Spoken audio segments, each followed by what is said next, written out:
3 people went into those woods. Only 1 came out. And what they brought back with them wasn't just trauma.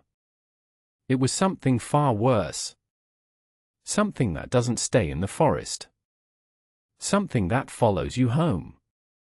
Chris was a search and rescue volunteer who had spent years chasing stories that others dismissed as superstition. On September 13, 1982, he arrived at a lighthouse in the coast of Maine. He had heard the whispers, the legends that locals spoke of in hushed tones after dark.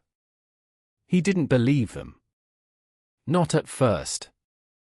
But he was about to learn that some stories are rooted in truth far darker than fiction. The place was exactly as described in the old reports. Stormy sea, rocky cliffs, automated since 1987. The air felt wrong somehow, heavy with a silence that seemed almost deliberate. Chris had investigated dozens of supposedly haunted locations before. Every single one had a rational explanation. Every single one, until now.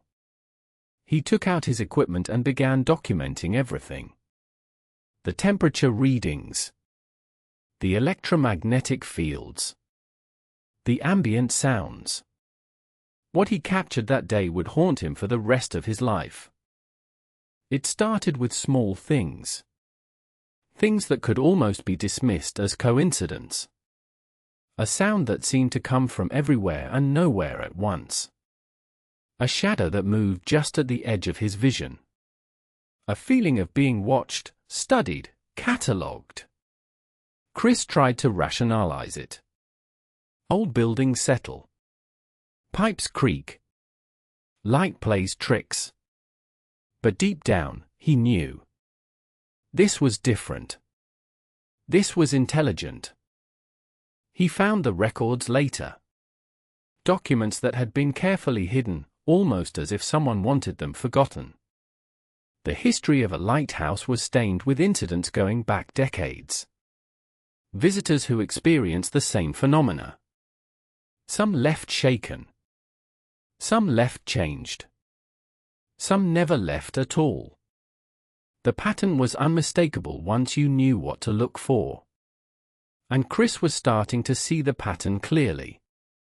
It was 3:17 a.m. when he first saw it clearly. Ancient being from underground caverns, half human, half something else. The moment Chris laid eyes on the deep one, he felt his sanity begin to fracture. This wasn't possible. This couldn't be real. But there it was, standing in the darkness, watching. Waiting. Comes through drains. And then, impossibly, it spoke.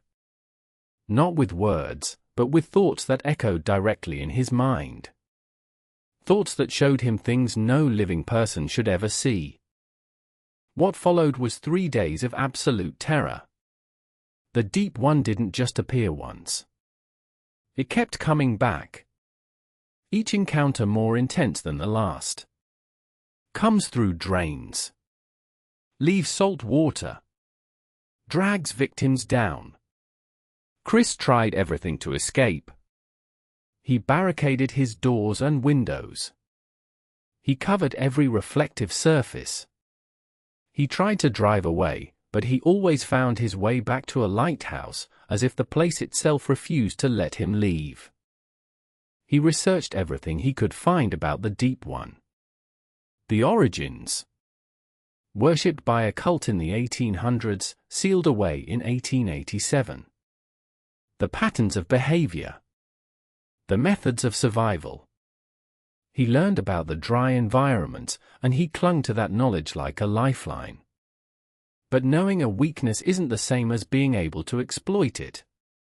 Especially when you're running on no sleep, when every shadow makes you jump, when you can't trust your own senses anymore. On the 3rd night, it came for him directly. No more games. No more waiting. The final confrontation. Ancient being from underground caverns, half human, half something else, stood before him, and he understood then that some things don't hunt for food or territory. They hunt because they enjoy it. Because they've been doing it for centuries, and they have all the time in the world. Chris made a choice in that moment. A choice between survival and humanity. A choice that he would have to live with for the rest of his life. The sun rose on the fourth day to find Chris stumbling out of a lighthouse, barely conscious, clutching the one thing that had kept him alive. He had discovered it by accident, in the desperate final hours of that third night. The one thing that could keep the Deep One at bay. But he also discovered that he couldn't destroy it. No one could. Some things are too old, too powerful, too fundamentally wrong to be killed. Chris escaped, but he didn't leave unchanged. The doctors called it trauma. PTSD. Hallucinations brought on by extreme stress. They prescribed medication and therapy. They wrote papers about his case. But Chris knew the truth. The Deep One was still out there. Still waiting. Still watching. Leaves barnacles behind. The bond had been formed in those 3 days of terror, and bonds like that don't break easily. It's been years now. Chris moved to a different state, changed his name, tried to build a new life. But he still sees the Deep One in every shadow. In every mirror. In every moment of darkness. The doctors say it's a manifestation of trauma. But Chris knows better. Because sometimes, late at night, when the world is quiet and still, he can hear the Deep One whispering. Calling his name. And he knows, with absolute certainty, that the Deep One is coming back to finish what it started. The official report remains sealed. But some truths can't stay buried forever. I don't know if sharing this will make a difference. I don't know if anyone can stop what's coming. But you deserve to know.